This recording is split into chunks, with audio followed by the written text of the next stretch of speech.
Welcome to my channel. I hope आप सब लोग ठीक होंगे। फिर से हमें उसी टॉपिक पे बात करने वाले जिस पे हम पहले वीडियो बना चुके हैं। गारमेंट कॉस्टिंग पार्ट आएगा अब 3B, जैसे कि FOB, EXW और CIF डिटेलिंग। ठीक है, हम इस पे ना डिटेल में बात करेंगे। ये भी बहुत ज़रूरी है। हमने देखा है कि अगर फैक्ट्री सिर्फ कटिंग और मेकिंग का काम करती है तो यूज़ CM मॉडल कहा जा सकता है, और जब फैक्ट्री टीम्स की रिस्पॉन्सिबिलिटी भी लेती है तो CMT मॉडल होता है। लेकिन अब एक बहुत इंपॉर्टेंट क्वेश्चन आता है कि बायर को फाइनल प्राइस कैसे बताई जाती है।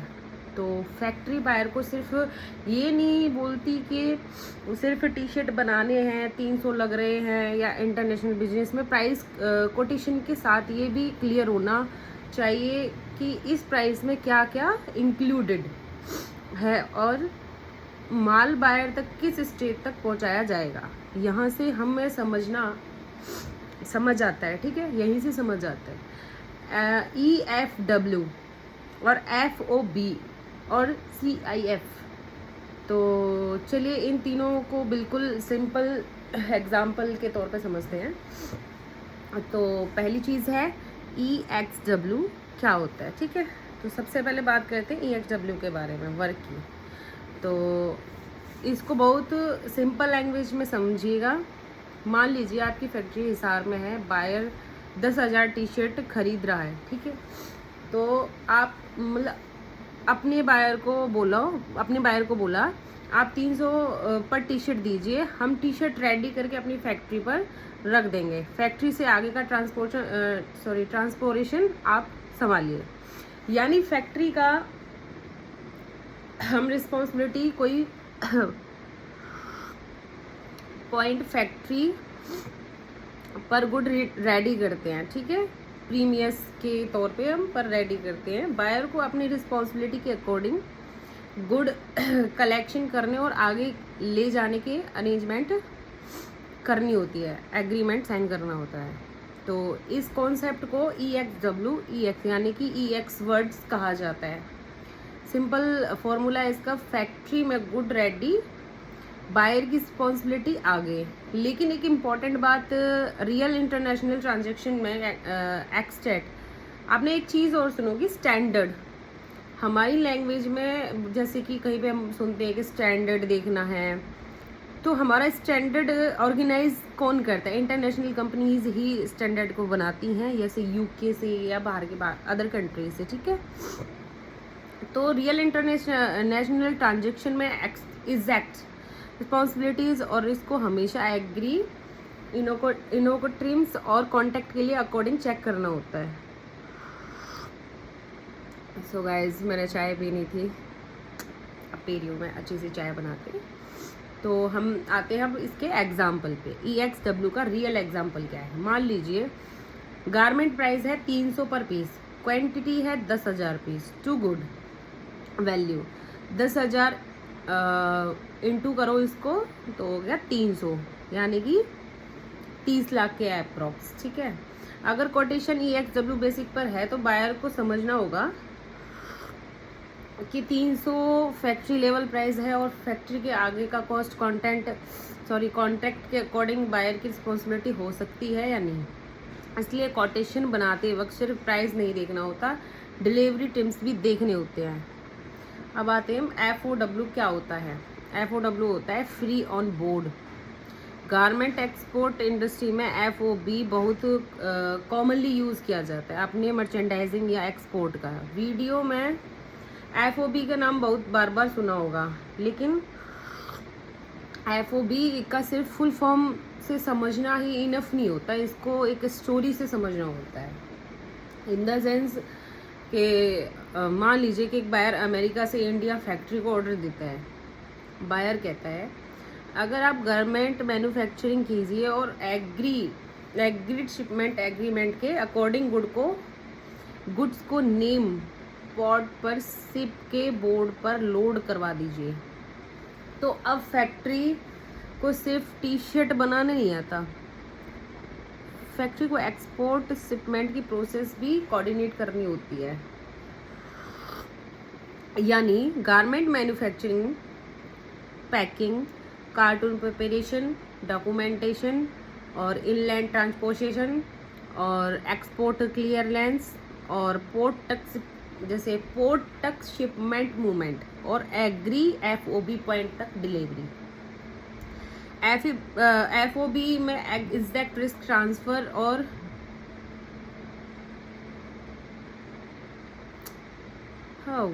सॉरी मेरा एक नंबर है जो कि ब्लॉक होने वाला है। सो FOB में एग्जैक्ट रिस्क ट्रांसफर और रिस्पॉन्सिबिलिटी इन इम्पोर्ट और एप्लीकेबल इंकॉटेशन और रूल्स के अकॉर्डिंग होती है, इसलिए FOB के एक लाइन में याद रखिए। FOB में सेलर की रिस्पॉन्सिबिलिटी एग्रीड शिपमेंट पॉइंट तक गुड्स को एग्जैक्ट प्रोसेस के थॉट डिलीवरी करने की होती है। तो एक इम्पॉर्टेंट करेक्शन है यहाँ, एक इम्पॉर्टेंट इंडस्ट्री पॉइंट समझना बहुत ज़रूरी है। जैसे कि FOB का मतलब ये नहीं है कि सेलर हर शिपिंग कॉस्ट ऑटोमेटिकली पे करेगा। FOB में रिस्पॉन्सिबिलिटी का एग्जैक्ट डिवीज़न इनकॉटम्स 220 मतलब 2020 का रूल्स और कॉन्ट्रैक्ट के अकॉर्डिंग होता है, इसलिए प्रोफेशनल मर्चेंडाइजर को कोटेशन बनाते वक्त ये अज्यूम नहीं करना चाहिए कि हर पोर्ट या हर शिपमेंट में सेम कॉस्ट स्ट्रक्चर होगा। अब आते हैं हम FOB प्राइस में क्या क्या कॉस्ट आ सकती है। तो गारमेंट का जो FOB प्राइस कैलकुलेट करते हैं वक्त जो फैक्ट्री को अपना एप्लीकेशन कॉस्ट का आइडेंटिफाई करना होता है, तो एग्जांपल में जैसे गारमेंट मैन्युफैक्चरिंग कॉस्ट होगी, फैब्रिक हो गया 220, ट्रिम्स हो गया 12, CMT हो गया 35, पैकिंग हो गई 8 और फैक्ट्री ओवरहेड हो गया 15, अदर एप्लीकेबल कॉस्ट हो गई 10, तो सब टोटल मिला के हो गया 300। अब फैक्ट्री प्रॉफिट ऐड करती है, मान लीजिए प्रॉफिट 30, तो 300 में उसको ऐड कर दो तो 350 हो गए। अब 350 एक पॉसिबल क्वेटेड FOB प्राइस हो सकता है अगर कोटेशन को एग्री स्कोप में required export related cost already properly include है, या यही वजह है कि कॉस्टिंग बनाते वक्त मर्चेंडाइजिंग को हर कॉस्ट एड केयरफुली चेक करना पड़ता है। तो FOB और CM में डिफरेंस, अब एक कॉमन कंफ्यूजन क्लियर करते हैं। CM फैक्ट्री मैन्युफैक्चरिंग सर्विस को चार्ज लेती है FOB बायर को एक्सपोर्ट ऑर्डर के लिए एग्रीड डिलीवरी टीम्स का बेसिक पर कंप्लीट क्वाइट गारमेंट प्राइस दिलाया जाता है, इसलिए CM manufacturing charge, FOB export quotation delivery basic, दोनों को सेम नहीं समझना चाहिए, दोनों सेम नहीं है। CIF क्या होता है, अब आगे आते हैं CIF cost insurance and fried. तो ये टर्म्स भी इंटरनेशनल ट्रेड में बहुत ज़्यादा इंपॉर्टेंट है। जैसे CIF को समझने के लिए हम इमेज के लिए एक बायर को गुड अपने कंट्री के पोर्ट तक चाहिए और सेलर एग्रीड टर्म्स के according occasions and insurance arrange करती है, यानी सेलर की रिस्पॉन्सिबिलिटी FOB से आगे बढ़ जाती है। CIF में जनरली सेलर गुड्स प्रिपेयर करता है, एक्सपोर्ट प्रोसेस कंप्लीट करता है, एग्री पोर्ट तक गुड भेजता है, ओकेजन अरेंज करता है, इंश्योरेंस कवर भी अरेंज करने में मतलब करने की required under the application CIF rule को फॉलो करता है। लेकिन बायर की रिस्पॉन्सिबिलिटी डेस्टिनेशन कंट्री में उसके बाद एक कैप्लीवेबल रिचार्ज इम्पोर्टेंट फॉर्मेलिटीज़ के लिए हो सकती है।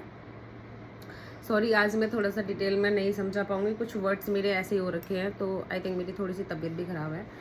CIF एग्जाम्पल के को समझिए, जैसे मान लीजिए कि FOB वैल्यू हो गई 10 लाख, ओकेजन हो गया 80,000 सॉरी, इंश्योरेंस हो गया 20,000, तो बेसिक कैलकुलेशन हो गया कितना 11 लाख, ठीक है, इंक्लूड करके इन सबको, यानी एग्रीड CIF बेसिक पर क्वाइटेड वैल्यू 11 लाख हो सकती है। लेकिन याद रखिए CIF में डेस्टिनेशन कंट्री के इम्पोर्टेंट जो ड्यूटी टैक्स और डेस्टिनेशन चार्ज ऑटोमेटिकली इंक्लूड नहीं होते। FOB CIF। अब इस एकदम सिंपल बता देते हैं। FOB सेलर गुड को एग्री शिपमेंट पॉइंट तक डिलीवर करता है, और ओकेजन इंश्योरेंस बायर को एग्रीमेंट का पार्ट हो सकता है। CIF seller agree destination port तक ओकेजन और इंश्योरेंस अरेंज करता है। और एक लाइन में FOB यानी कि freight insurance buyer side arrangement के साथ। CIF सेलर हो गया इंश्योरेंस अरेंज करता है, जैसे सेलर। अब बायर का प्राइस बताते हैं। बायर को प्राइस बताते वक्त क्या लिखेंगे? मान लीजिए बायर को एक टी शर्ट की प्राइस देनी है।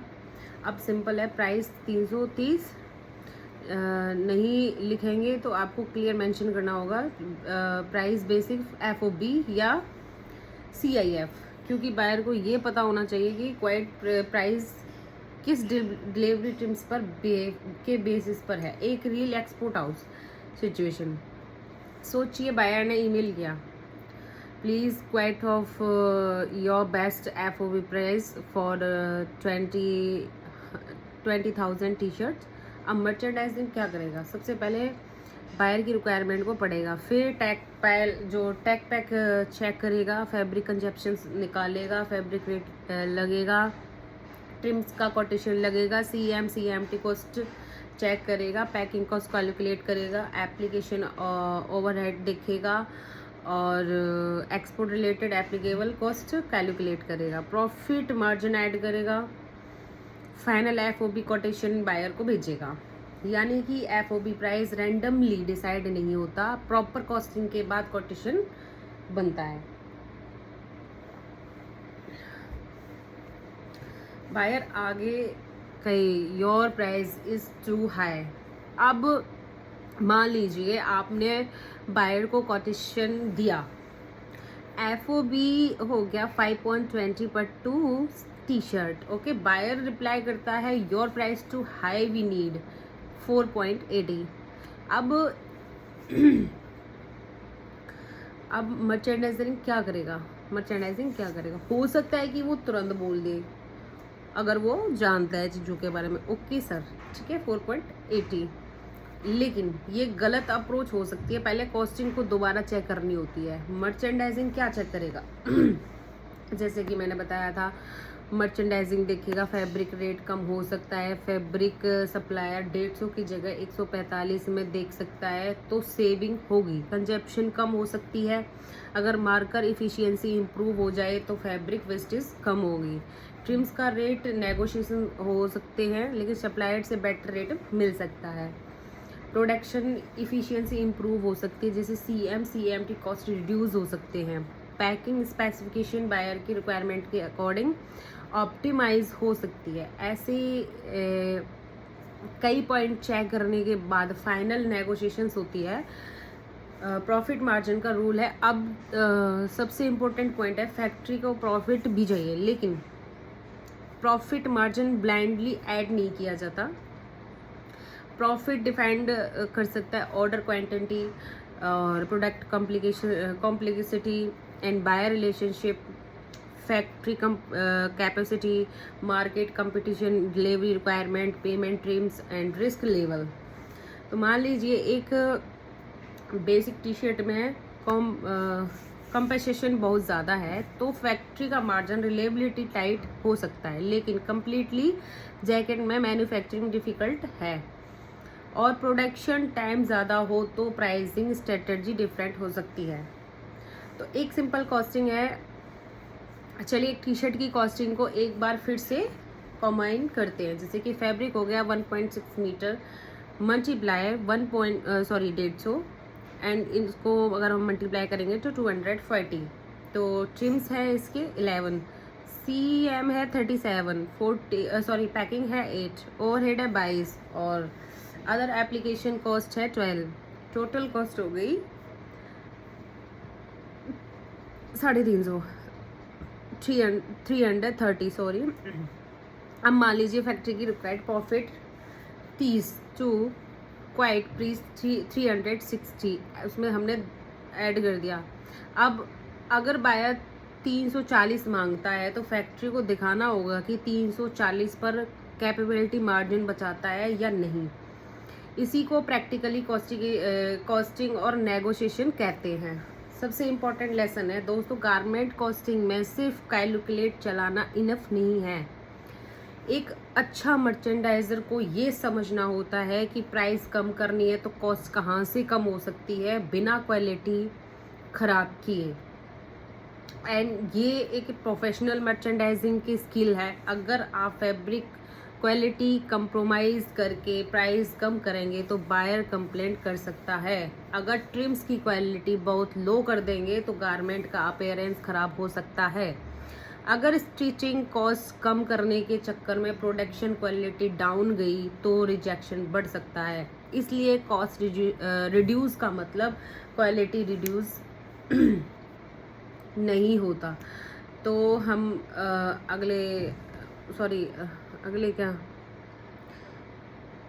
तो हम अगले पार्ट में जानेंगे और भी बहुत सारी चीज़ों के बारे में। तो ये पार्ट जो थी भी क्विक रिवीजन जो आज हमने समझाया है। FXW factory premises so goods collect करने वाली basic. FOB agreed shipment point तक शेलर्स की डिफाइंड रिस्पॉन्सिबिलिटी के साथ एक्सपोर्ट कोटेशन बेसिक। तो CIF seller agreed destination port तक फ्रिज और इंश्योरेंस अरेंज करता है। और सबसे इम्पोर्टेंट, CM और FOB सेम चीज़ नहीं है। CM मैन्युफैक्चरिंग चार्ज है, FOB एक इंटरनेशनल डिलीवरी कोटेशन बेसिक है।